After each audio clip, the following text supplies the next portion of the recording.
माननीय प्रधानमन्त्री श्री चौविनलाई, महामहिम तथा साथीहरू, आज राति यहाँहरूलाई यहाँ स्वागत गर्ने सुअवसर प्राप्त भएकोमा मलाई खुसी लागेको छ। मेरो असल मित्र प्रधानमन्त्री चाउइनलाई तथा चीन सरकारको निमन्त्रणामा मेरो 2 हप्ताको चीन भ्रमण सिद्धिँदैछ। वास्तवमा नेपालको निम्ति म भोलि पेकिङ छाड्दैछु। यो गत 2 हप्ता मेरो निमित्त बडो दिलचस्पीको रह्यो र मलाई आशा छ कि मेरो यस भ्रमणले नेपाल र चीनलाई अझ नजिक ल्याएको छ। म, मेरी पत्नी, मेरा सहयोगीहरू तथा मसँग आएका अरू व्यक्तिहरूलाई हाम्रो चीन बसाइको समयमा बहुतै राम्रोसँग सत्कार गर्नुभएकोमा महामहिम तथा चीनी कर्मचारी र साथीहरूप्रति बहुतै अनुग्रहित छु। हाम्रो यहाँको बसाई खूब रमाइलो रह्यो र अब यस महान देश चीनको हाम्रो भ्रमणको सुखद सम्झना हामी आफूसँग लैजाँदैछौँ। मलाई खास यस कुरामा खुसी छ, मेरो वर्तमान चीन भ्रमणले मलाई आफू साथीहरू भेट्न र नयाँ साथीहरू बनाउन सफल बनाएको छ। मैले चीनका विभिन्न स्थानहरूमा व्यक्त गरे अनुसार हामी सबै चीनी जनताले चीनको आर्थिक विकासको निमित्त जुन सुसंगठित र नियमित ढङ्गले कडा परिश्रम गरिरहेका छन् र विकासको जुन द्रुत गति यहाँ भइरहेछ त्यसले बहुतै प्रभावित भएका छौँ। चीनी साथीहरूको यी महान प्रयासहरूको नेपाली जनता तारिफ गर्दछन् र सम्पूर्ण सफलताको कामना गर्दछन्। हाम्रो 2 मुलुक बीचको चिरकालदेखिको मैत्रीबारे बराबर उल्लेख भएको छ। साथीहरूसँग भेटघाटको यस सुखद अवसरमा शान्तिपूर्ण सहअस्तित्वको उच्च सिद्धान्त अनुकूल हाम्रो 2 मुलुक बीचको निकटतम मैत्रीलाई संगठित तथा दृढ पार्न हाम्रो प्रयास जारी रहने हाम्रो संकल्पलाई पुनः पुष्टि गर्ने उचित मौका हो। अब प्रस्तुत छ चर्चित साहित्यकार बीपी कोइरालाद्वारा लिखित जेल जर्नल भरत कुमार ओलीको साथमा। जेल जर्नल छ। आजदेखि लेख्ने बानी थाल्नु पर्यो। हामीहरू थुनिएको आज ठिक 2 महिना भयो है। 17 साल फाल्गुनमा, पुसमा चाहिँ थुनेका थिए नि त राजाले। यी 60 दिन निराशा र आशाका तरङ्गमा बिते। समातिएको केही दिनसम्म त म शुद्ध अन्यलको स्थितिमा रहेँ। वास्तविकता र भ्रमलाई छुट्याउन गाह्रो भयो। तरुण दलको सम्मेलनमा मैले आफ्नो उद्घाटन भाषण समाप्त मात्र गर्न पाएको थिएँ कि दरबारको एउटा कर्नेल समरराज वर्दीमा देखा परे। सम्मेलनको कार्यक्रम जारी छ। कर्नेलले मेरो अङ्गरक्षक कप्तान महतलाई बाहिर लिएर गए। त्यसपछि हठात मिलिटरीको वैरो सभा स्थलभित्र प्रवेश गर्यो। मेरो मानसपटलमै दृश्यहरू अङ्कित भइरहेका छन्, तर ती दृश्यहरूको वास्तविकताको बोध मलाई हुन सकेको छैन। यस प्रकारको मानसिक स्थितिमा गिरफ्तार गरी आज 2 महिना पुग्यो। हामी 4 जना, शिवराज, जमान सिंह, प्रेमराज र म आर्मीको क्लबको कोठामा राखिएका छौँ। यस कोठालाई बिलियार्ड रुम पनि भनिन्छ। कोठा प्रशस्त ठुलो छ। कठोर शीतका 60 दिन मैले यहीँ बिताएँ।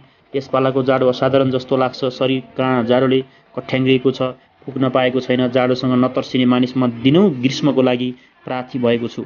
शिशिरले बसन्तको घरमा निवास गर्न लागेको जस्तो छ। बसन्त ऋतुमा पनि शिशिरका सम्पूर्ण लक्षण पाइन्छन्।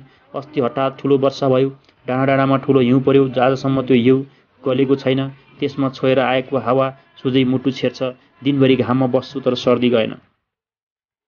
आजदेखि लेख्ने बानी थाल्नु पर्यो भनेर यी गन्थन थालेँ। मेरो लेखाइ निरुद्देश्य होला जस्तो मनमा उठ्यो र बिलाउने नाना थरीका विचार भावनाहरू असम्बन्धित र उद्देश्यहीन हुन्छ।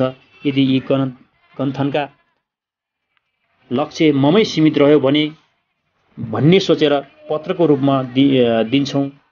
तिमीलाई सम्बोधन गर्छु।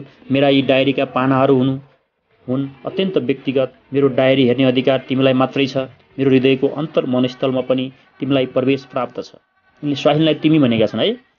त्यसो हुनाले निर्धक्क भएर यो पत्र मेरो डायरीको प्रथम पृष्ठ तिमीलाई सम्बोधन गरिरहेको छु। यो पत्र लेख्ने अर्को पनि कारण छ। तिमीलाई सधैँ सम्झिरहन्छु भन्नाले पनि मेरो हृदयको भावना व्यक्त हुँदैन।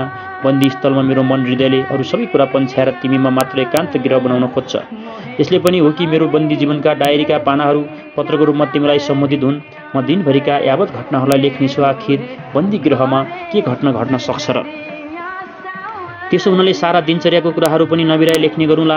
तर जेलभित्रको एक दिनको दिनचर्या अर्को दिनको दिनचर्यासँग फरक हुँदैन। रविबारको दिन जसरी मेरो समय बित्यो, सोमबार, मङ्गलबार र अरू बारमा पनि उस्तै दिन बित्छ। यहाँ एकनाथसँग दिन बित्छ। यहाँ दिन बित्दैन, दिन काटिन्छन्। बाहिर दिन भन्नाले समयको एउटा सानो नगण्य अवधिको बोध हुन्छ। यहाँभित्र भने त्यही दिन लम्बिएर सुर्साको बदन जस्तो हुन्छ। अजर अमर जस्तो त्यो दिन बडो मुस्किलसँग काटिन्छ, बडो चासो हुन्छ यहाँको दिन। यदि घटनाहरू यहाँका अत्यन्त तुच्छ र निरर्थक छन् भने तिनीहरूको लिपिबद्ध गर्ने प्रयोजन के? यसको एउटा प्रयोजन के भने यस उद्योगले समय काट्न केही मद्दत पाइन्छ। आज बडो अल्छी लागेर उठियो, बिछौनाको चिया बनाउने प्रयत्नमा बालिएको स्टोभको एकनासको आवाज कानमा नपरेको भए आत्मबल प्रयोग गरेर म यस्तो चिसोले व्याप्त भएको बिहानमा आफूलाई उठाउने थिइनँ। उठ्नु एउटा मानसिक प्रयत्न मात्र होइन, एउटा वृहत शारीरिक प्रयत्न पनि हो। सुत्ने ब्याग, स्लिपिङ ब्याग र सिरकले बेष्टित शरीरलाई कसैको आलिङ्गनबाट फुत्क्याउनु जस्तो हुन्छ। मफलर र काने टोपीले बाँधिएको टाउकोलाई स्वच्छन्द पार्ने अर्को क्रियामा शारीरिक शक्तिको केही न केही अवश्य हुन्छ। पानीमा चोबेको जस्तो चिसो वायुमण्डलमा आफूलाई हठात उत्तीर्ण गर, आङ तान, जाडोले एकचोटि यसो काप।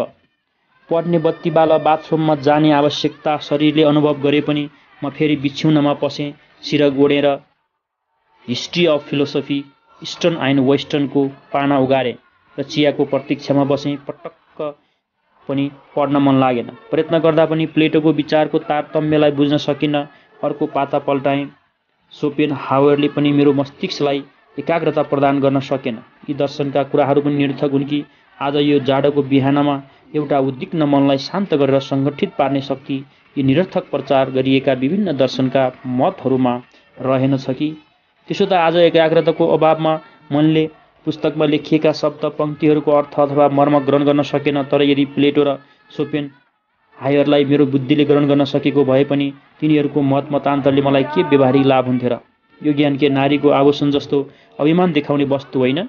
आज मलाई ज्ञानले पनि सान्त्वना दिन सकेको छैन, यसको पनि लोभ मलाई रहेन। चिया आयो। पहिलो गिलास सादा, जसमा कागतीका केही थोप्पा मैले निचोरेँ। त्यसलाई सिद्ध्याएपछि अर्को गिलास चिया, फिक्का हार्लिक्समा बनाएको र चिनी नहालेको। त्यसपछि एउटा सिगरेट पिएँ। प्रेमराज मभन्दा पहिले नै उठेर सिरान्ने र मैनबत्ती बालेर केही पढिरहेका छन्। शिवराज चिया आएपछि उठे। जमानसिंह बिहानको चिया पिइसकेपछि प्रेमराजले सन्तरीलाई ढोका उगार्न भनेर फुर्तीका साथ बिछौनाबाट तल झरेर दिनचर्या प्रारम्भ गरे। त्यसपछि जमानसिंह बिस्तारै उठ्छन् र मन्जन र साबुन लिएर प्रेमराजको लगतै पछि कोठाबाट बाहिर निस्कन्छन् र उनले पनि आफ्नो दिनचर्या प्रारम्भ गरे। शिवराज सिगरेट पालेर सुती के सोचिरहेका छन्। बीचबीचमा सिगरेटको बडो लामो सर्को तान्छन्। ढोकाको कापमा उनको सिगरेटको टुप्पोको आगो बीचबीचमा उज्यालो भएर बलेको देखिन्छ। जब जब ऐनामा टुप्पोको आगोको राप बढेको र उज्यालो भएको म देख्दछु, मलाई थाहा हुन्छ शिवराज कसेर सिगरेटको सर्को तानिरहेका छन्। एकछिनपछि तिनी पनि उठ्छन् र मन्जन र साबुन टिपेर बाहिर निस्किन्छन्। म बिछौनामा बसी यी सब कुरा निहारिरहेको हुन्छु। दर्शनको एउटा मोटो पुस्तक मेरो अगाडि खोलिएको छ। कलम र चस्मा खुलेको पातमा राखिएका छन्। मेरो देब्रे आँखा अनवरत फड्किरहेको छ। यसरी आँखा फड्किनु के अर्थ हो? यदि 4 दिनदेखि कुरा भइरहेको छ, अनवरत बायाँ आँखा फड्किरहेको छ, केही घटनाको सूचक त होइन? शुभ या अशुभ? पुरुषको बायाँ आँखा फड्किनु साधारणतया अशुभ मानिन्छ, तर यसबाट व्यक्तिको फरक शुभ तथा परिणाम लक्षित हुन्छ भन्ने पनि कुरा छ। यस प्रकारको कुराबाट मैले के अर्थ लाउने? प्रथमतः यस प्रकारका सिद्धान्तहरूमा के वैज्ञानिक आधार पनि छ? मेरो शिक्षित बुद्धिले यस्ता विश्वास गर्न चाहन्न। यी यावत कुराहरू रूढिगत अन्धविश्वास हुन्, तर मेरो हृदयको कुन कुरामा यस्ता कुराहरूमा विश्वासको आधार निस्किन खोज्छ? विज्ञानले सम्पूर्ण सत्यता के त्यसको लक्ष्य अंशको एकाएक अंश पनि प्राप्त गर्न सकेको छैन। विज्ञान वा बुद्धिबाट अगम्य वस्तु के अन्धविश्वासका कुरा हुन् र? जे होस्, यता 4 दिनदेखि बायाँ आँखा निरन्तर फडफडाइरहेको छ। शुभ वा अशुभ परिणामको यो सङ्केत हो कि भन्ने दृष्टिले यसका उपरमा ध्यान राख्नेछु। लगतै केही घटना घट्न गयो भने त्यससँग त्यसको केही सम्बन्ध छ वा छैन, यो कुरा निश्चय रूपले जान्ने कुनै साधन छैन। तर यस विषयका उप आफ्नो ध्यान राखी छोड्नु कौतूहलतापूर्ण र रोचक हुनेछ। बत्ती निभाएर म पनि बिछौनाबाट ओर्लिएँ। दैनिक कार्यमा लाग्नु पर्यो। पेट ठिक छैन, यो मेरो पुरानो रोग हो। पेट पनि सफा भएन। दाँत मलेर सधैँको जस्तो 5-6 थरीका आसनहरू गरेँ। प्रेमराज र जमानसिंहले पहिले चाहिँ कसरतहरू गरे र सकाए। बाहिर उनीहरू र शिवराज टहलिरहेका छन्। प्रेमराज एकछिन दौडिन्छन् पनि। आसन गरे पनि जिउ हलुको जस्तो भयो। बिहानको खाजा रुचिका साथ खाइयो। सन्तोलाको रस कुन्नी कसले बनाउँछन्? उति सफा नभए पनि चिजको मात्रा अलिक कम गरे। मक्खन बढी मात्रामा खाएँ। तारेको अन्डाको ठाउँमा पोज बनाउनु भन्ने आदेश दिएँ। मह र केरा मिसाएर खाँदा स्वादिष्ट लाग्यो। हार्लिक्समा बनेको पातलो चियामा 1 गिलास पिएँ। त्यसपछि हामी सबै बाहिर घाममा आयौँ। पढ्ने उद्देश्यले टेबलमा किताब थुपारेँ। घाममा पनि जाडै छ, चिसो बतास बगिरहेको छ, सर्दीले शिर भारी छ, पढ्न मन लागेन। कविताको पुस्तक लिएँ। टेनिसको लोटस इटर नामको कविता पढेर राम्रो लागेर आफ्नो कापीमा सारेँ। यस कविताको सङ्गीत मलाई मन पर्यो। आलस्य र श्रमजन्ती तन्द्रा सुखको वातावरण एक किसिमले मोहक पनि छ। शब्द सुन्दर छन् र वातावरणलाई उपयुक्त बनाउन कवितामा शब्द ध्वनि पनि उपयुक्त छ। मेरो आजको मनोभावना र मानसिक थकानको प्रतिबिम्ब यसमा पाइन्छ। घामले आङ केही ताताएपछि जैतुनको तेल लगाएर सानो स्नान गरेँ। दिनको 12 बजेको छ। भोजनलाई पर्खिँदा तासका केही हात खेल्यौँ र आज सूर्यग्रहण भएकोले दिनको भोजन निरामिष छ। मैले केवल दही, तरकारी, फलफुल र मह खाएँ। कुनै धार्मिक विचारले होइन, त्यसै एउटा लहरले।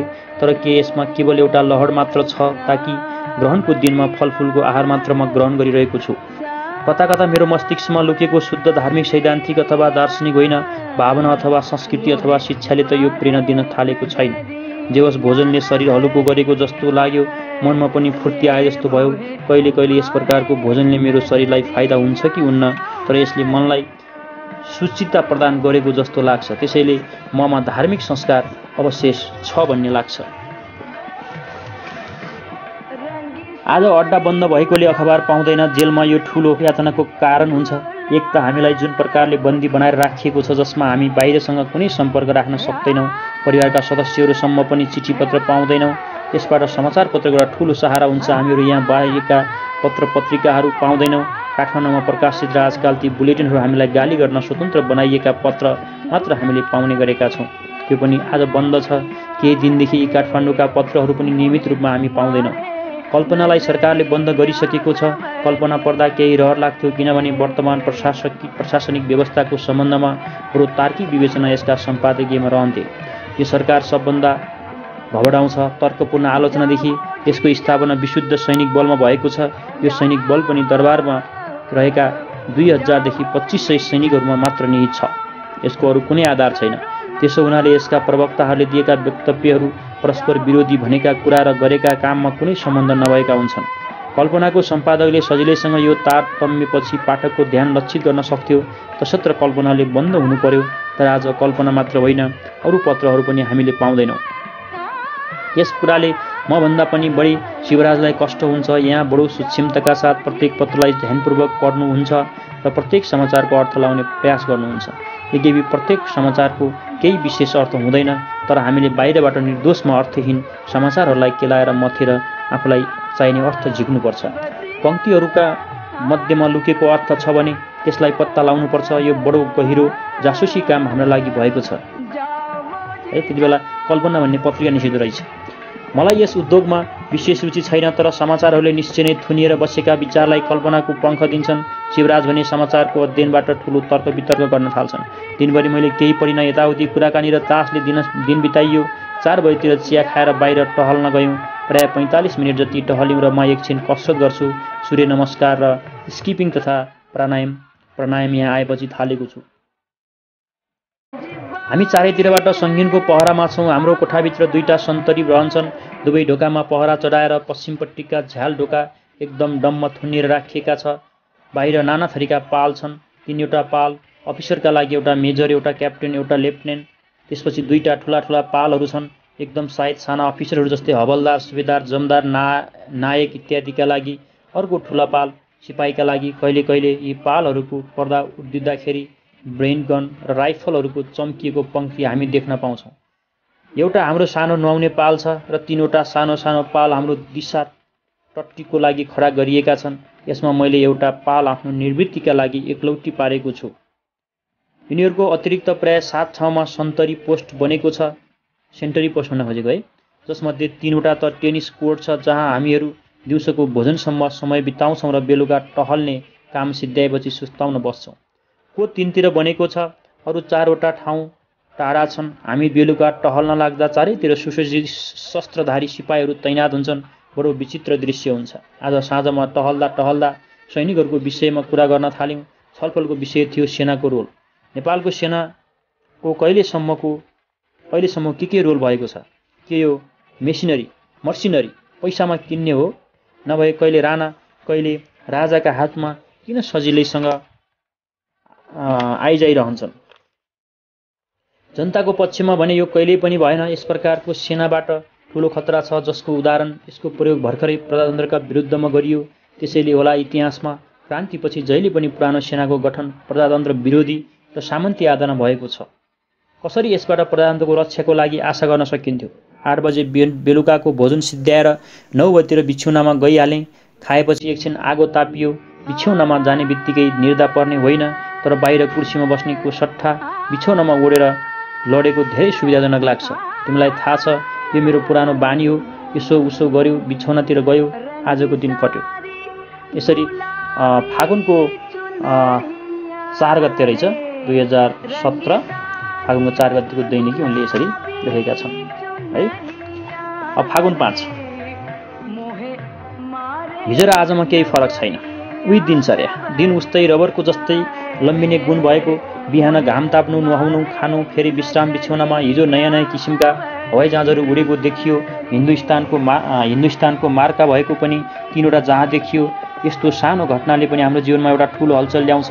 यी जहाजहरू किन आए, यसका यहाँको राजनीतिक परिस्थिति र हाम्रो बन्दी अवस्थासँग केही सम्बन्ध छैन कि छ? प्रेमराज छिट्टै केही न केही सम्बन्ध स्थापित गरिहाल्न खोज्छन्। शिवराज ठिक यसको विपरीत, कुनै पनि घटना हामीसँग अब सम्बन्ध राख्दैन भन्छन्। एउटा असाध्य आशावादी, अर्को अनावश्यक ढङ्गले निराशावादी। मेरो कुनै निश्चित मत छैन। उनीहरू मसँग हाम्रो भविष्यका सम्बन्धमा नाना किसिमको प्रश्न गर्छन्। हाम्रो विजय अर्थात् प्रजातान्त्रिक विचारको विजय सामन्तवादका उप अवश्यम्भावी छ भन्ने कुरामा मलाई कुनै दुविधा छैन। हामीलाई कैदी बनाएपछि स्थापित गरेको व्यवस्थाका आधार नै शून्य छ। यस व्यवस्थामा न त राष्ट्रिय जीवनको आर्थिक भौतिक उत्थानले नै गर्न सक्छ, न त यसले नारीहरूको स्वतन्त्रता र आत्म स्वाभिमानको भावनालाई नै सधैँका लागि कुल्चेर आफूलाई सुदृढ बनाउन सक्छ। कुनै क्षेत्रमा पनि नेपाली जीवनले उपेक्षा गरेको सामग्री यस व्यवस्थाले राष्ट्रमा सङ्ग्रह गर्न सक्छ। शुद्ध दरबारी सैनिक आधार बाहेक यस व्यवस्थामा सुदृढ पार्ने राजनीतिक आर्थिक तथा सामाजिक व्यवस्थामा यसले निश्चित नै आफ्नोलाई आधार खोज्छ। यिनले प्रश्न गरेका छन् यो सक्छ त यसले भनेर। तर केही सामन्ती आधारमा अब पनि केही अवशिष्ट शक्ति छ र? त्यस्तो व्यवस्था त स्वयं आधार खोजिरहेको छ र अहिले स्थापित भएको शासन व्यवस्थामा त्यसलाई त्यो आधार पाएको जस्तो भएको होला। यी सबै तर्क मेरो मनमा आउँछ र निश्चित रूपले विजयको घोषणा गर्छु। तर ज्योतिष जस्तो मलाई प्रश्न गरिन्छ कुन दिन त्यो विजयको घडी आउने हो, आज या भोलि के हुने हो, कति दिनसम्म यो तानाशाही व्यवस्था चल्नेछ। म निश्चित भविष्यवाणी गर्न सक्दिनँ र भन्छु बाहिरको गतिविधि, सङ्गठनको रूपरेखा र अरू आवश्यकीय सामग्री सामान्य नभई केवल काठमाडौँका पत्र बुलेटिनको आधारमा केही भन्न सक्दिनँ। आधाररहित तर्क अन्धको लाठी जस्तो हुन्छ, कहिले लाग्छ तर धेरै सम्म लाग्दैन। आज 5-6 दिनपछि अखबारहरू आए। आजका मुख्य समाचार राष्ट्रिय क्षेत्रमा नयाँ बडा हाकिमहरूको नियुक्ति र जिल्लाहरूको दौडाहाको व्यवस्था र अन्तर्राष्ट्रिय क्षेत्रमा लुमुम्बाको कटाङ्गामा हत्या। लुमुम्बाको हत्याबन्दी अवस्थामा निर्ममताको पराकाष्ठ हो। बदलाको भावनाले पीडित भएर यो हत्याकाण्ड गरियो। हाम्रो मनमा यसले एउटा ठुलो चोट पार्यो। एक किसिमको व्यक्तिगत चोट जस्तो हामीलाई अनुभव भइरहेको रहेछ। मानौँ हाम्रो साथीमध्ये नै एउटाको हत्या भएको होस्। हामी पनि कैदी भएकाले कङ्गोको कैदी प्रधानमन्त्री लुमुम्बाप्रति एउटा निकटतमका भावना जागृत भएको छ। मलाई व्यक्तिगत रूपले पनि हत्या अत्यन्त जघन्य कुरा जस्तो लाग्छ। लडाइँको मैदानमा या कुनै क्षणिक आवेशमा जोसको परिणामस्वरूप कसैको मृत्यु हुन्छ अथवा कुनै आदर्शका लागि जानी कसैले मृत्युलाई अंगीकार गर्छ भने त्यस्तो अकाल मृत्युले जीवनलाई तुच्छ एवं विस्मय बनाउँदैन। कुनै मृत्युले त अरू जीवनलाई बढी समृद्धिशाली पनि तुल्याउँछ, जसमा हिंसा रहँदैन, केवल बलिदान रहन्छ। मनुष्य जीवन त्यस्तो बलिदानले सार्थक हुन्छ। लुमुम्बाको मृत्यु त्यो हत्या केवल हिंसा भावनाको पराकाष्ठ हो। यो हत्या निरर्थक मात्र नभएर यसले जीवनमा अकिञ्चन बनाउँछ। आजको मानव जीवन सानो मानव विषय बाटिकामा हुर्कने प्रयत्न गरिरहेको छ। लुमुम्बाको हत्याले मानवताले फेर्ने वायुलाई दूषित पार्न यो विष बाटिकामा अर्को विष वृक्ष रोपियो। कङ्गोमा त्यति बेला सरकारले पूर्व प्रधानमन्त्रीलाई मारेको रहेछ, त्यो विषयमा उनले उल्लेख गरेका छन्। यसले अकल्याण छ मानव जातिका लागि। उसको पत्नीलाई म सम्झिन्छु, उसलाई मैले देखा न जाने, तर उसको रोएको अनुहार राष्ट्रसङ्घका प्रतिनिधि दयालसँग 6-7 माइल पैदल हिँडेर अस्तव्यस्त क्लान्त भएको शरीर मानवताको अहिलेको वर्तमान साकार मूर्ति जस्तो लाग्छ। मलाई सबभन्दा ठुलो ममता बालक र स्त्रीका प्रति छ। लुमुम्बाको पत्नीले यतिका लागि मात्र गुहार मागेको छ, पतिको शव मैले पाऊँ। उसलाई मारेर पनि शव दिएको रहन्छ। राष्ट्रिय जगतमा बडा हाकिमहरूको नवनियुक्ति र दौडाहा दलहरूको गठनको समाचार पत्रिकाहरूले दिएका छन्। यी दुईटै कुराहरू केवल राजनीतिक दृष्टिबाट गरिएका छन्। बडा हाकिमहरूको राजनीतिक नियुक्ति भएको छ। दौडाहरूको दल पनि राजनीतिक दृष्टिबाट गठित भएका छन्। यसको उद्देश्य पनि छर्लङ्ग छ। राजाले नेपाली काङ्ग्रेसको सामना गर्न दरबारमा राखिएका पल्टनको अतिरिक्त यो अर्को राजनीतिक पल्टन तयार गर्न लागेको यसबाट स्पष्ट हुन्छ। निर्वस्त्रता या निर्लज्जताको कुरा गर्नु राजनीतिमा लटकपन जस्तो हुन्छ। यो एउटा निर्बाधताको प्रमाण पनि हुन्छ अथवा कमजोरको। निर्वस्त्रता वा निर्लज्जता नैतिकताका विषय हुन् र जुन व्यक्तिले राजनीतिक प्रणालीलाई विश्वासघात र धोखाको पर्यावाची भन्ने ठानेको छ र राजनीतिक उद्देश्य व्यक्तिगत शक्ति वृद्धिमा सम्झेको छ उसका लागि निर्लज्जताको अनुभव असम्भव छ। त्यसो हुनाले यस निर्वस्त्रताको चर्चामा गर्दिन। शुद्ध राजनीतिक मेकियावेलीको अर्थमा राजनीतिको चर्चा गर्ने हो भने पनि म यस व्यवस्थाको आन्तरिक कमजोरी यो नियुक्तिहरूबाट अनावृत भएको छ। यी नियुक्ति व्यक्तिहरू विशेष सङ्ख्यामा राजनीतिक पार्टीहरूका सदस्यहरू मध्येबाट छानिएका छन्। यी विशेष कृपा पात्र भएका संस्थाहरूको राजनीतिक अस्तित्व चुनाववाद लोप भइसकेको छ। एउटा राजनीतिक संस्थामा त्यसको सिद्धान्त, त्यसका सदस्यहरूको आचरण र कार्यदक्षता, यसले जनतामा प्राप्त गर्न सकेको विश्वास, जुन विश्वास पनि समय समयमा उसले लिएका समयोचित कदमहरूको विस्तारमा निर्मित हुन्छ। त्यसका नेताहरूको क्षमता र इमान्दारिता आदि कुराहरूबाट जीवन स्पन्दन हुन्छ। अहिले भर्ना भएका व्यक्तिहरू अब भरौटे अथवा मर्सिनरीका रूपमा आएका छन्। भरौटे भनेको पैसामा बिक्ने है। अहिले भर्ना भएका व्यक्तिहरू पनि अब भरौटेका रूपमा आएका छन्। निर्वाचनमा जनताबाट अस्वीकृत र आफ्नो राजनीतिक आधारबाट वञ्चित भएका, जसले आफूलाई कसैको हातमा बेचिन्। यहाँ नरिसाउनु मुटु शब्द कडा भयो। अन्यास बेचिन किनिने शब्द आयो। या का लागि तयार पारेर राखेको जस्तो व्यक्तिहरूलाई प्रशासनमा संयन्त्रमा प्रवेश गराएर के कस्तो राजनीतिक लाभको आशा गरेको बुझ्न सकिन। एकातिर त प्रशासन यन्त्र त त्यसै भ्रष्ट हुन्छ यी व्यक्तिहरूको अनैतिकता र असक्षमताले गर्दा, अर्कोतिर यिनीहरूबाट जुन राजनीतिक लाभको आशा राजाले गरेका होलान् त्यो आशा पूरा हुने कुरा होइन। नेपाली काङ्ग्रेस जनताको विश्वासको केन्द्रबिन्दु बनेको छ र झन् यसका नेताहरूलाई अकारण र आकस्मिक ढङ्गबाट षड्यन्त्रको रूपमा दरबारका सैनिकहरू प्रयोग गरेर गिरफ्तार गरेर यसको मान मर्यादा जनताको नजरमा झन् बढेको हुनुपर्छ। आज केवल राजनीतिक चर्चा मात्र पत्रमा भयो, तर अरू चर्चाका विषय पनि यहाँ मसँग के छ र? दिउँसै नागपोखरीबाट मेरा धोएका लुगाहरू आए। एउटा सानो टेबुल पोस पाएँ पनि पठाइदिया रहेछ। मेरो यहाँको गृह व्यवस्थापन टेबुलमाथि लुगा बिछ्याउन पाउँदा एउटा नवीनताको अनुभव भयो। कोठा केही सुन्दर भयो जस्तो भयो। यद्यपि टेबुल पोस पाएँ। अत्यन्त सस्तो खालको कपडा छ र यसले रङ र बनावट पनि सस्तो रुचि झल्काउँछ। बेलुका टहलेर आएपछि एकछिन हामी चारैजना टेबुलको चारैतिर बस्यौँ र तास खेल्यौँ। आगोको नजिकै टेबुल राखेको थियो। मन्द किसिमको उष्णताको सुख लिँदै हामीले रमाइलोसँग तास खेल्यौँ। टेबुल पोसको चमत्कार। अब यस स्थितिमा एउटा ठुलो दार्शनिक सत्य सम्झन मन लाग्छ। जीवनमा के कुरा तुच्छ छ जसले जीवनलाई सुन्दर बनाउन नसकोस्। जीवनमा निश्चय नै त्यस्ता तुच्छ वस्तुहरू छन् जसले जीवनलाई सङ्कीर्ण, अनुदार र रुचिहीन बनाउँछन्। तर यो टेबुल पोस त्यो तुच्छ वस्तुको कक्षमा राखिन नसकिने भयो। आज एउटा अर्को नयाँ कुरा गरेँ।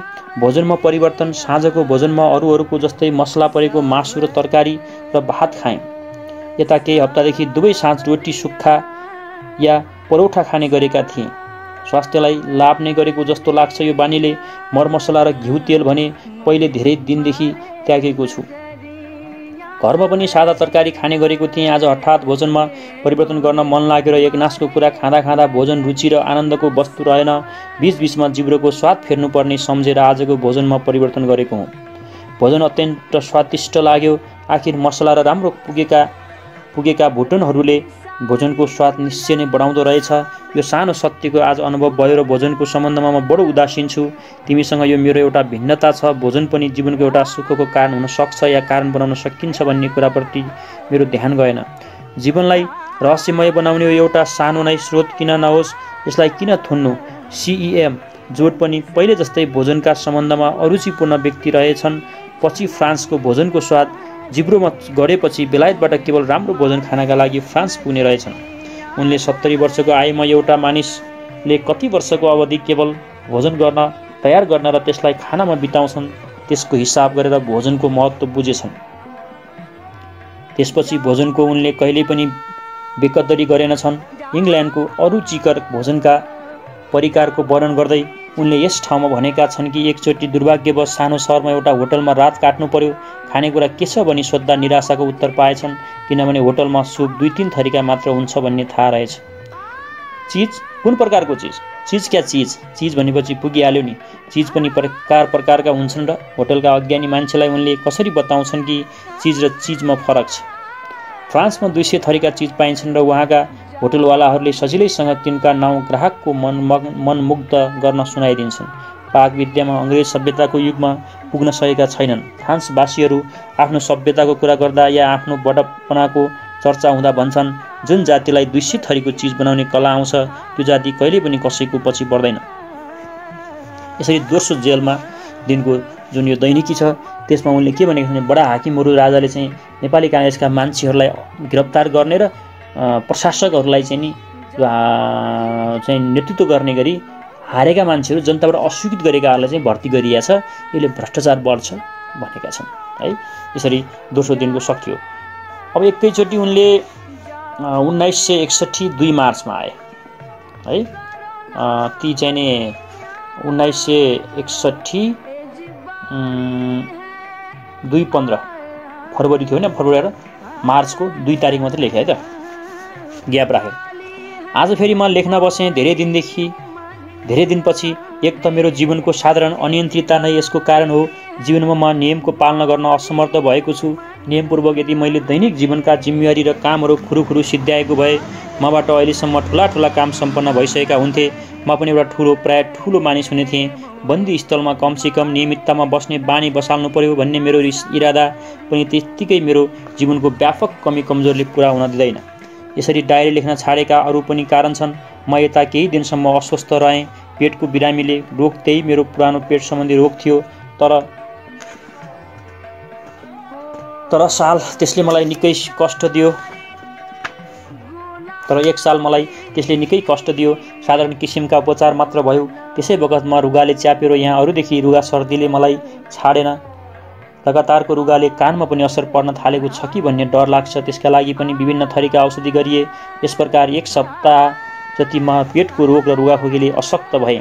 अर्को कारण एउटा पुस्तक पनि हो, लेजर क्विस्टको सिभिल। अस्ति त्यो किताब घरबाट पठाइदिएका रहेछन्। मानव अनुभूति र मानवतालाई प्राप्त हुन सक्ने देव अनुभवको विश्लेषण गरिएका किताबहरूले मेरो हृदयको धार्मिक आध्यात्मिक पक्षलाई स्पर्श गर्छ। सिभिललाई धेरै दिनदेखि मैले एकचोटि पढिसकेको थिएँ, बडो अभिरुचिका साथ। यसपालि पनि त्यसलाई उत्तिकै अभिरुचिका साथ यहाँ पढेँ। झन् मेरो यहाँका मनस्थितिमा मलाई यसको मर्म झन् गम्भीर र असाधारण लाग्यो। यसको शैली र भाषाको सरलता प्राय बाइबलको जस्तै छ। यसलाई अनुवाद गर्न थालेँ। मलाई 8 दिन लाग्यो अनुवाद गरी सिद्ध्याउन। अनुवादमा मैले देवदासी भन्ने नाम राखेँ। 8 दिन जति म अनुवाद गर्नमा व्यस्त रहेँ। मलाई लाग्यो कि यहाँको भारी र अल्छी लाग्दो समयलाई बिताउन अनुवाद कार्य पनि उपयोगी हुन सक्दो रहेछ। अरू किताबहरूलाई यहाँ बसी अनुवाद गर्ने विचार लिएको छु। यस प्रकार यी मेरा पछिल्ला 15 दिनहरू बिते। आज फेरि लेख्न थालेको छु। 15 दिनमा बाहिर धेरै घटनाहरू घटे होलान्। प्रजातन्त्र दिवस यसपालि सरकारी पक्षबाट बडो धुमधामसँग मनाइयो रे। एउटी कुलटाले पतिव्रताको स्वाग गरे जस्तो अथवा नक्कली हो भने। तर यसले पनि मलाई सन्तोष दियो, किनभने एउटा नयाँ पुष्टि थियो पुरानो भनाइको कि अधर्मले देखावटी अनुसरण गरेर धर्मको बडम्पनालाई स्वीकार गर्दछ। आज जुन व्यक्तिले आफ्नो भयानक अहङ्कारमा देशमा प्रजातन्त्रलाई निमोठेर राखेको छ त्यस व्यक्तिले नै बारम्बार घाँटी सुकाउने गरी प्रजातन्त्रको नामको दुहाई दिनु परेको छ। अस्तिको टुडी खेलमा रचिएको नाटक प्रजातन्त्र दिवस, जसका सबै पात्रहरूका हातमा निमोठिएको प्रजातन्त्रको ताजा रगत कम या बेसी अझै छँदैछ। एउटा ठुलो परिहास, व्यङ्ग्य र विडम्बना थियो। राणाकाललाई सम्झने सलामी दिइयो रे। जय जयकारले आकाश गुन्जयमान भयो रे। हेलिकप्टरको पुष्पवृष्टि गर्यो रे। गुब्बारा उडाइयो रे। एउटा विशाल रमिता थियो रे, निर्जीव स्पन्दहीन मृत्युको अनुहारको हाँसो। तर के त्यहाँ केवल निर्जीवता, शून्य निर्जीवता मात्र थियो त? के त्यहाँ केवल सङ्गीन र बन्दुक, फेरि सङ्गीन बन्दुक, नसिद्धिने गरी सङ्गीन र बन्दुक, स्वास्नी मान्छे जस्तै विभिन्न गरगहना तकमा इत्यादिले सिँगारेर आएका व्यक्ति, इन्द्रधनुषलाई बिर्स्याउने गरी रङ्गीचङ्गी पोसाक लगाएका पुरुष बाहेक, तिनीहरूलाई विस्फारित नयनले हेर्न आउने रमिते आइमाई बाहेक अरू कोही थिएनन्। के प्रजातन्त्र दिवस त्यसरी मनाइयो? हामीलाई थाहा थियो त्यो दिन त्यसरी नै मनाइन्छ। प्रजातन्त्र अहिले प्रजातन्त्रको प्रत्येक संसद र संसदका सदस्यहरू र यतिले स्वेच्छाले रोजेका प्रतिनिधिहरू त जेलमा बन्दी छन्। बाहिरको कोलाहल ठुलो आहार भुकुरे पछुको सन्तोषको गुराहट थियो। तर त्यहाँ त्यस अभिनयको मध्य क्षणमा, त्यस अँध्यारो बादलको सबभन्दा कालो क्षेत्रमा एउटा बिजुली हठात झल्केछ। त्यहाँका नरनारी, सैनिक असैनिक, दाजुभाइ दिदीबहिनीहरू अनुहारलाई एकछिन उज्यालो पार्दै, केवल बादलको अन्धकारलाई झन् कालिमामय बनाउँदै, तिमीले यो घटनाका सम्बन्धमा सुनिसकेकी हौली।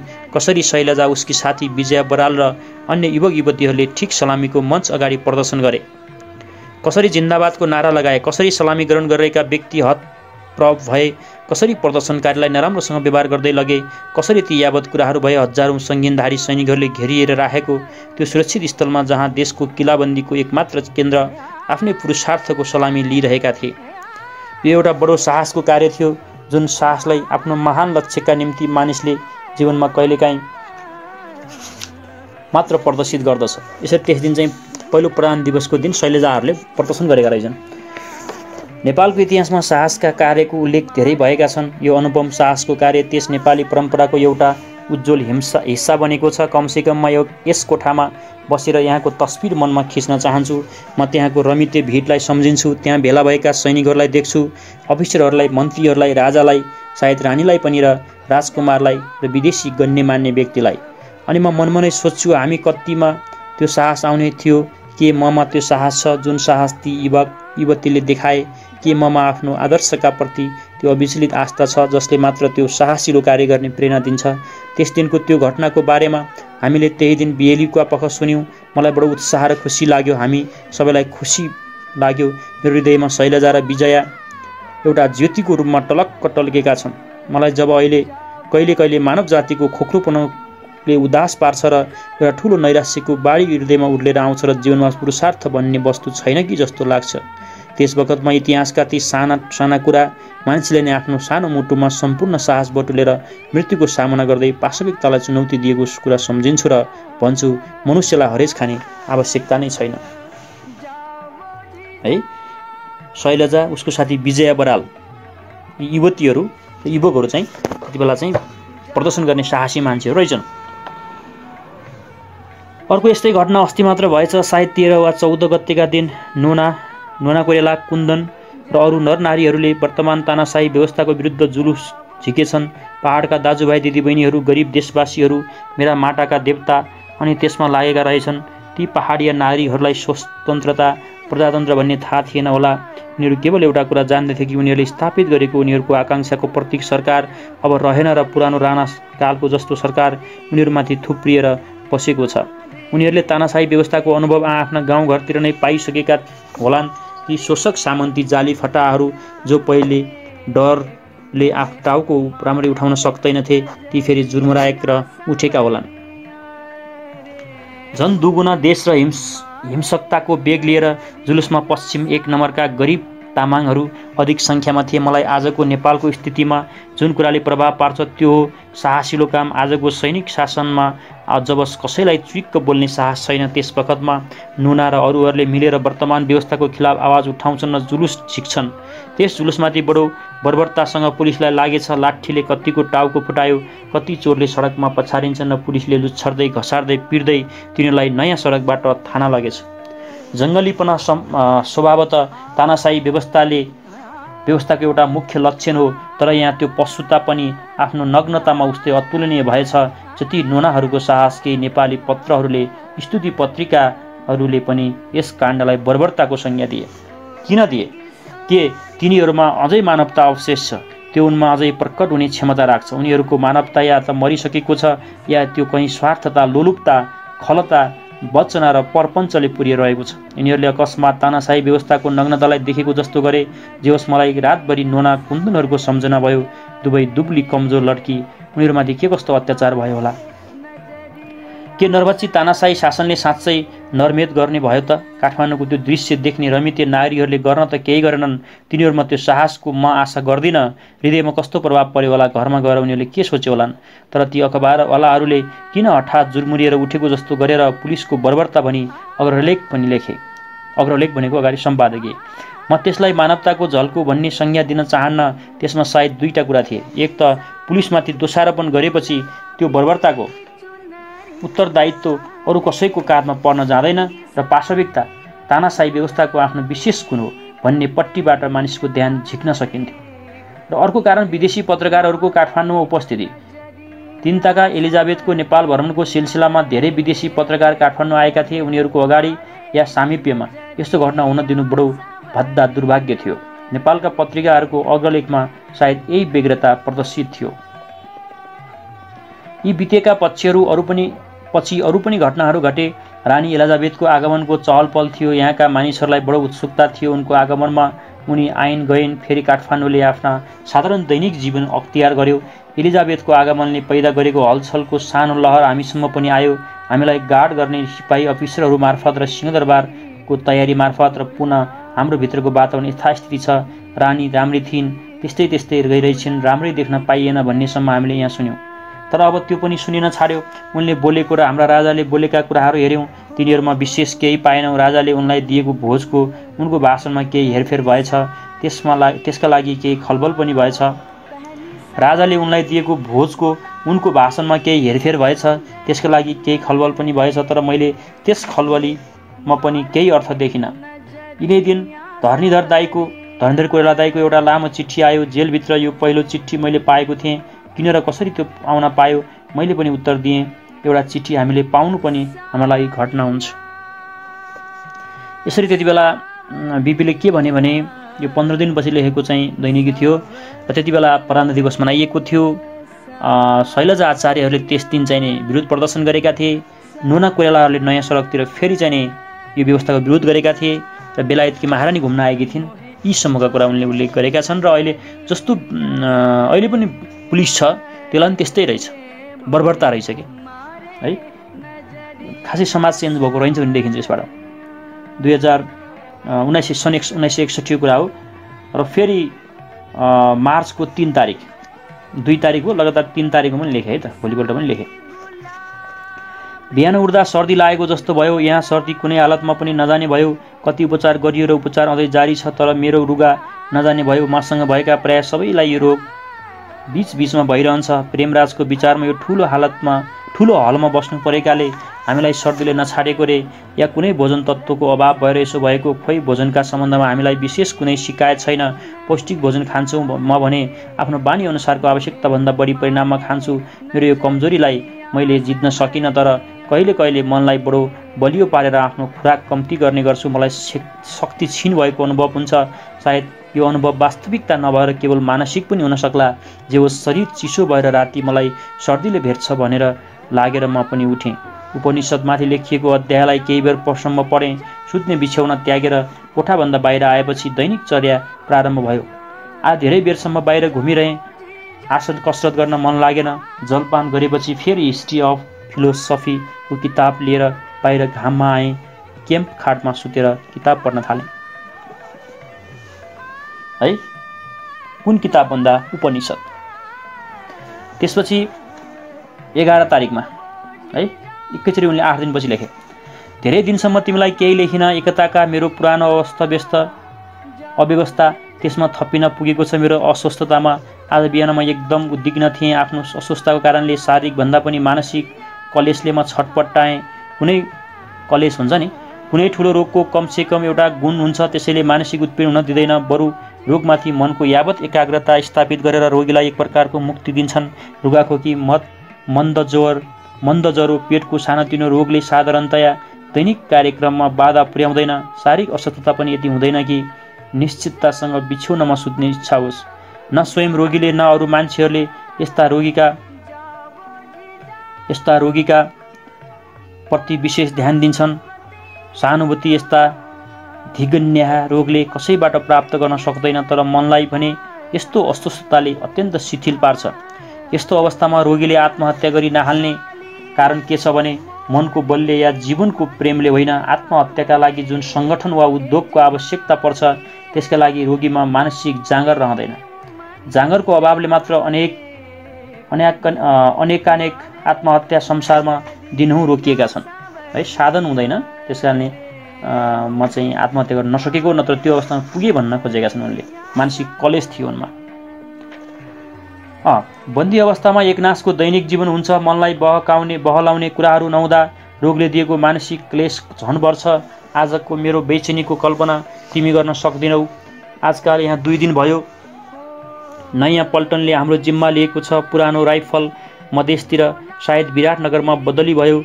यहाँ आएका पल्टन महेन्द्र दल पोखरामा थिए। यस प्रकारको बदलीको यहाँको व्यवस्थामा केही खलबली पर्न गएको छ। हाम्रा लागि त दुवै बराबर, तर असल या खराब कुनै एउटा व्यवस्थामा मन निश्चित भएपछि कैदीहरूलाई त्यसमा सानो परिवर्तन पनि अरुचिकर अथवा कमसेकम अप्ठ्यारो लाग्दो हुन्छ। यस प्रकारको अनिश्चितताले त्यसै मन आकुल हुन्छ। जेलभित्र साना साना कुराले ठुला सुख दुःखका कुराको निर्णय गर्छन्। केही दिन पहिले मैले तिमीलाई लागि लेखेको थिएँ कि बडो आकस्मिक ढङ्गबाट धरणीधर दाइको एउटा लामो पत्र म कहाँ आयो र झन् बढी आकस्मिक ढङ्गबाट मलाई सुनाइदियो कि त्यसको उत्तर दिन मलाई अनुमति छ। आश्चर्य यस कुराले छ कि हामीलाई कसैसँग, आफ्ना परिवारसँग पनि, मासँग, मलाई तिमीसम्म पनि पत्र व्यवहार गर्न दिएको छैन। यस कुरामा विशेष कडाइ गरेको छ कि हाम्रो कुनै प्रकारको सम्बन्ध बाहिरिएको जगतसँग नहोस्।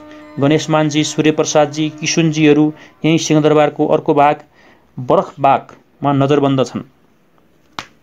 उनीहरूसँग पनि कुनै किसिमको संवादको ओहोरदोहोर गर्न पाइँदैन। सूर्यबाबु कहाँ किताबहरू छन्, तर ती पनि हामीले पाउन सक्दैनौँ। यहाँबाट म आफ्ना पुस्तकहरू उनीहरूलाई पठाउन पाउँदिनँ। उहाँ उनीहरू के गरेर दिन बिताइरहेका छन्, उनीहरूको कस्तो स्वास्थ्य होला हामीहरू जान्न पाउँदैनौँ। तिमी स्वयं कहाँ छौ प्रकाश? श्रीहर्ष, मोनु र बहिनी कहाँ छन्? प्रकाश आफ्नो छोरालाई भनेको। तारनी र गिरिजा कहाँ थुनिएका छन्? तारनी प्रसाद कोइराला र गिरिजा प्रसाद कोइराला उनीहरू कहाँ थुनिएका छन्? आमा कहाँ हुनुहुन्छ? इत्यादि समाचारबाट पनि मलाई अलग राखिएको छ। को कहाँ छ थाहै छैन र सूचना त्यस्तो रहेछ। र हठात धरणीधर दाईको लामो पत्र मा कहाँ पुग्छ? बडो अनौठो कुरा। उहाँले यो पत्र बनारसबाट लेखेको रहेछ। बाहिरको दुनियाँलाई, नेपालभन्दा बाहिरको दुनियाँलाई यो देखाउन कि हाम्रो बन्दी अवस्था राम्रो छ, अरू सभ्य मुलुक छ र हामीलाई पनि यहाँ व्यवहार गरिन्छ। त्यो पत्र पाएको हुँ कि मैले पनि भोलिपल्टै उत्तर दिएँ। धरणीधर दाईले राजा र ममा सुलह हुन सके, उहाँबाट सुलह गराउन सके कत्रो राम्रो कुरो हुने थियो भन्ने सङ्केत गर्नुभएको छ। कस्तो सुलह? सुलहको सम्झौता। म अचानक मेरा साथीहरूका साथ गिरफ्तार गरिएँ। अचानक देशमा एक व्यक्तिको हुकुमी शासन स्थापित भयो। अचानक देशले एउटा बाटोमा अग्रसर भइरहेको अवस्थामा ठुलो बाधा पायो। अकारण देशमा एउटा विषय परिस्थिति उत्पन्न गरियो। किन? मैले केही त्यस्तो कुरा गरेको थिएँ जसबाट यत्रो ठुलो कदम लिनुपर्ने खण्ड राजालाई पर्यो। मलाई आफ्नो गल्तीको अनुभव हुँदैन। डाक्टर गिरी भन्थे कि राजा मसँग ईर्ष्या गर्छन् रे। किन? म देशका लागि राजाको आवश्यकताको पक्षपाती। मसँग ईर्ष्या र डाहा किन? म उनीसँग तर्क गर्थेँ। मेरो अरू अझ विश्वास छ, व्यक्तिगत दृष्टिबाट मलाई जतिसुकै कष्ट पुगोस् अथवा मेरो आस्थामा जति ठुलो चोट पुगेको होस्, पुस 1 को घटनाले ममाथि जस्तो ठुलो विश्वासघात गरिएको होस् कि देशमा राजा र संसद दुवैको राम्रो सम्बन्ध भएको प्रजातान्त्रिक प्रणालीको आवश्यकता छ। राजाले केवल मिलिटरीको जोरमा हुकुमी शासन चलाउँछु भन्न ठान्नु ठुलो भूल हो। साथै देशको वर्तमान अवस्थामा राजाको अस्तित्वको प्रवाह नै नगर्नु पनि उत्रै ठुलो भूल हो। दुईटै शक्तिको हार्दिक मेलमा देशको रथ अगाडि बढ्छ। विकास कार्य राष्ट्रिय आधारमा सम्पन्न गर्न सकिन्छ र राष्ट्रको अन्तर्राष्ट्रिय सम्मान बढ्छ। अहिले जुन तरिकाबाट हामीमाथि अत्याचार गरिएको छ त्यसबाट स्वभावतः हृदयमा ठुलो तिक्तताको बाढी आउन सक्छ।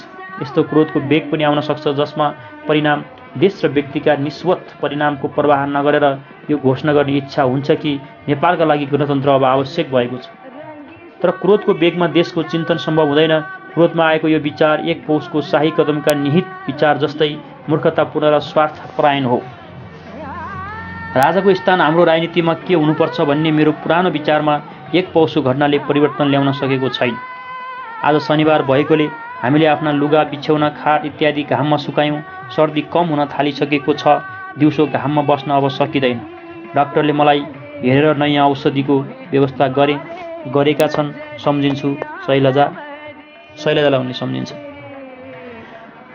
अब एकैचोटि 8 गते है अप्रिलको 8 गते मार्च अप्रिलमा पुग्यो। आजको भोजन 3 गिलास सुन्तलाको रस र ग्लुकोज भएको छ। 3 गिलास हर्लिक्स, 1 कप चिकन सुप, 1 कोली लिट्रिजन, 2 ठुलो चम्चा एसिमोनस। आज एकचोटि बाहिर गएँ, साथीहरूसँग टेबलमा बसेर आफ्नो भोजन खाएँ, केही बेर तास पनि खेलेँ। शनिबार भएकाले सिंहदरबारमा हलचल छैन, शून्य छ, बडो शून्य लागिरहेको छ। सुशीला विराटनगरमै दिन काट्न गाह्रो हुन्छ, नातागत भएकोले हिन्डुल्ल पढ्न लेख्न सकिँदैन, तर मस्तिष्क भने चङ्ख रहन्छ। मेरो यो उद्विग्न ठुलो हुने स्वभाव कसरी जाने हो? म बडो चञ्चल छु, संयम र धैर्यको बडो अभाव छ ममा। कसरी मेरो यो स्वभावलाई ठिक पार्ने हो? यहाँ के देखियो भने बिपीले राजाले हामीमाथि षड्यन्त्र गरे पनि पुस 1 गते त्यस्तो कदम चाल्यो भने हामी चाहिँ राजा र सदन दुइटै मिलेर जान पर्छ भन्छु। र कसैले गणतन्त्र माग्यो भने त्यो ठिक हुँदैन। राजाको भूमिका के हुनुपर्छ भन्ने जो म पहिला सोच्थेँ, त्यसमै म चाहिँ दृढ छु भनेर भनेका छन्। अब 12 गते अप्रिलको 12, 1961 अस्ति हठात धरणीधर दाई भेट्न आउनुभयो। 1 घण्टा जति कुराकानी भयो। 1 दिन पहिले राजासँग दर्शन पाउनु भएको रहेछ। राजाबाट मेरो तारिफ, तर मेरा साथीहरूको सम्बन्धमा असन्तोषका कुरा आएछ। दाई केही हुन सक्छ कि भन्ने उत्साह लिएर आउनुभएको थियो। राजाको बानी उहाँलाई थाहा छैन। म स्वयं पनि उहाँको मिठो कुराबाट हमेसा झुक्किएको छु। जसोसुकै विरोधको वातावरणमा पनि उहाँले मलाई रिजाएर पठाउनु भएको छ। तर कामको कुरा गर्ने हो भने अर्कै तस्बिर हाम्रो सामान्य आउँछ। 9-10 वर्षको अवधिमा भएका कामको विश्लेषण गर्ने हो भने आजको घटनाले राम्रो मर्म बुझ्न सकिन्छ। दाइलाई बडो विश्वास छ।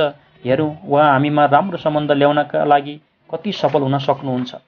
धरणीधर चाहिँ सम्बन्ध सुधारमा लागेर रहेछ है त।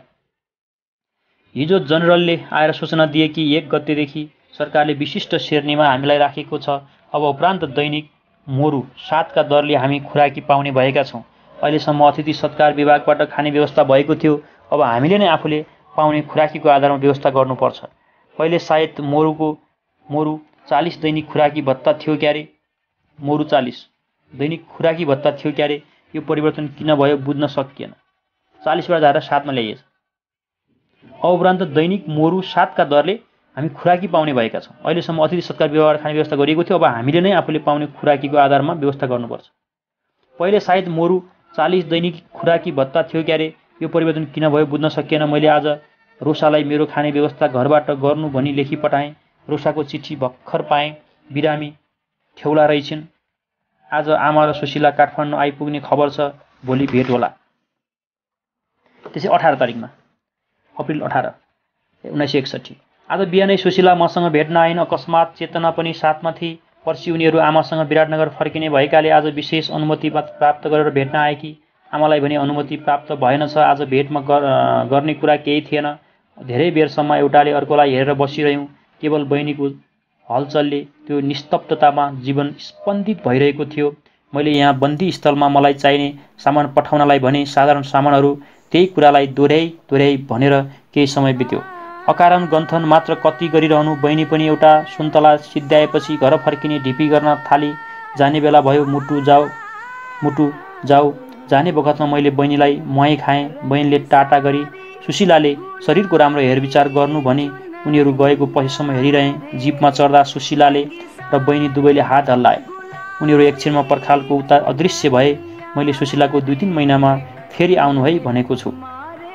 सुशीला फेरि आउनु भनेको छु। आजकल मेरो स्वास्थ्य ठिक छैन। रिङ्गटा लागेर भाउन्न हुन्छ। हिजो निकै बेरसम्म भाउन्न भयो। भनेपछि सुशीला पनि बहिनी रहेछ उसको है। यसरी चाहिँ उनको चाहिँ बिपी कोइरालाका दैनिकीहरू आइरहेका छन्। असाध्यै राम्रो लागिरहेछ मलाई चाहिँ है। यसरी हामीले पहिलो पाठ यही अन्त्य गरेका छौँ।